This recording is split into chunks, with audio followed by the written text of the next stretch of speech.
Hello students, welcome back to Educard classes.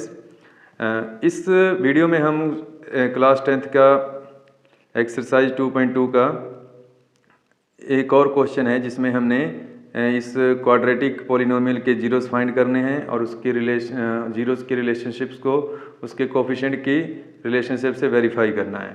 तो देखते हैं इस क्वेश्चन में क्या है। 4u² प्लस 8u, हमें जो क्वाड्रेटिक पॉलिनोमियल गिवन है वो ये गिवन है 4u² प्लस 8u। इसमें क्या होता है कि मोस्टली बच्चे कन्फ्यूज कहाँ होते हैं कि इसकी जो थर्ड टर्म है वो गिवन नहीं होती है, सिर्फ 2 टर्म्स गिवन है, तो जो कांस्टेंट वाली टर्म है वो मिस है यहाँ पे। तो उसके लिए हम क्या कर सकते हैं यहाँ पे, तो उसके लिए हम यहाँ पे +0 लिख सकते हैं जो कांस्टेंट टर्म है।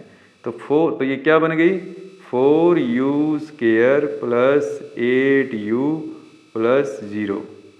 अब इसको हमने क्या करना है, फैक्टराइज करना है। फैक्टराइज करके इसके फैक्टर फाइंड करेंगे, फैक्टर फाइंड करने के बाद इसके जीरोस फाइंड करेंगे। तो इसको हम स्प्लिटिंग मेथड से, बाय स्प्लिटिंग मिडिल टर्म वाले मेथड से हम इसको क्या करेंगे, फैक्टराइज कर लेते हैं पहले। तो 4 को 0 से मल्टीप्लाई करो, यानी कि u² के कोफिशिएंट को कांस्टेंट से मल्टीप्लाई करने पे क्या आएगा 0। और अब आपने क्या करना है, 2 नंबर सोचने हैं जिनको मल्टीप्लाई करने से तो 0 आ जाए, जिनको मल्टीप्लाई करने से 0 आ जाए बट उनको ऐड करें 2 नंबरों को तो हमें 8 मिले। ठीक है, इस बात का हमने खास ध्यान रखना है। तो देखो ऐसे कौन से 2 नंबर होंगे जिनको मल्टीप्लाई करें तो 0 आए बट ऐड करें तो 8 आ जाए। तो वेरी सिंपल, 8 मल्टीप्लाई 0 कर दो और 8 प्लस 0 कर दो तो 8 आएगा, और 8 मल्टीप्लाई 0 करोगे तो 0 आ जाएगा।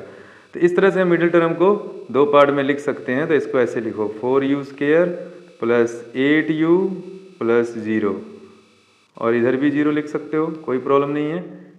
ठीक है, तो यहाँ पर देखो इन दोनों में क्या कॉमन निकालोगे, ये तो देखो 0 ही हो गया, तो इसको तो हम छोड़ ही दो, इसमें क्या हमने कॉमन निकालना है, कुछ नहीं। तो एक्चुअल में हमने करना क्या है कि इन दोनों में से सिर्फ कॉमन फैक्टर निकालना है हमने यहाँ पे।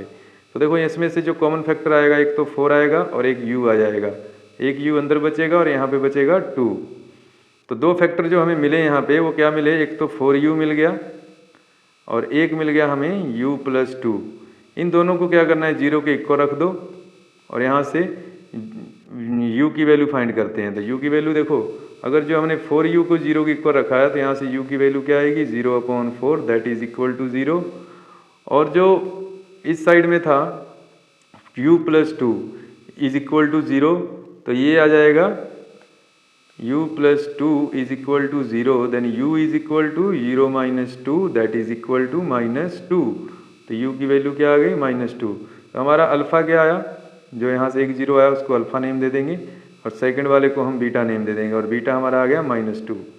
अब हमने इसके सम को और प्रोडक्ट को वेरीफाई करना है। तो सम ऑफ 0 क्या होता है, sum of zeros is equal to -b/a। तो इसके अकॉर्डिंग अल्फ़ा प्लस बीटा किसके इक्वल होगा, देखो जो -b/a, तो हमारे पास b क्या था हमारे पास, अब ये देखने वाली बात है। तो b हमारे पास है 8, क्योंकि जब आप इसको ना इस स्टैंडर्ड इक्वेशन से वेरीफाई करोगे, कंपेयर करोगे इससे, तो ये क्या आएगा ax² plus bx plus c। अब देखो x² यानी कि यहाँ पे u² है, कोई प्रॉब्लम नहीं है, वेरिएबल है। तो यहाँ से a की जगह पे क्या है 4, b की जगह पे क्या है यहाँ पर 8, तो b की वैल्यू क्या हुई हमारे पास 8। तो ये हो गया -8 और a की वैल्यू कितनी थी हमारे पास 4। देखो a की वैल्यू कितनी है 4, तो यहाँ पे हमने क्या पुट कर देना नीचे 4। तो इसको अगर हम कैंसिल करते हैं तो क्या आ जाएगा, कैंसिल कर दो -2।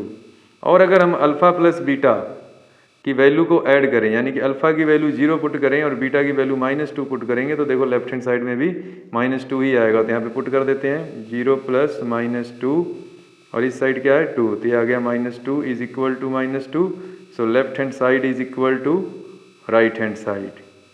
After then product of zeros, product of zeros ये होता है c/a। तो देखो कांस्टेंट तो हमारा कितना था 0 था, तो 0 कुछ भी करोगे 6 था a की वैल्यू, तो 0 आएगा। और अल्फ़ा मल्टीप्लाई बीटा, यानी कि अल्फ़ा की वैल्यू कितनी आई थी हमारे पास, तो अल्फ़ा की वैल्यू 0 थी और बीटा की वैल्यू आई थी -2। तो 0 मल्टीप्लाई -2 करोगे तो क्या आएगा 0 आएगा।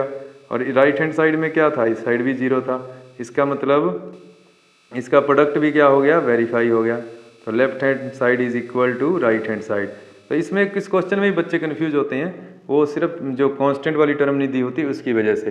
बट आप इस क्वेश्चन को इस तरह से इजीली कर सकते हो। वीडियो में अगर आपको ये क्वेश्चन अच्छी तरह से समझ आया हो तो वीडियो को लाइक करें, सब्सक्राइब करें और दोस्तों को शेयर करें, और जिससे हमें मोटिवेशन मिलता है। तो हमारे मोटिवेशन को थोड़ा सा बढ़ाने के लिए आप इन वीडियो को अच्छी तरह से कंप्लीट देखें, पूरा देखें और अपने दोस्तों को शेयर करें।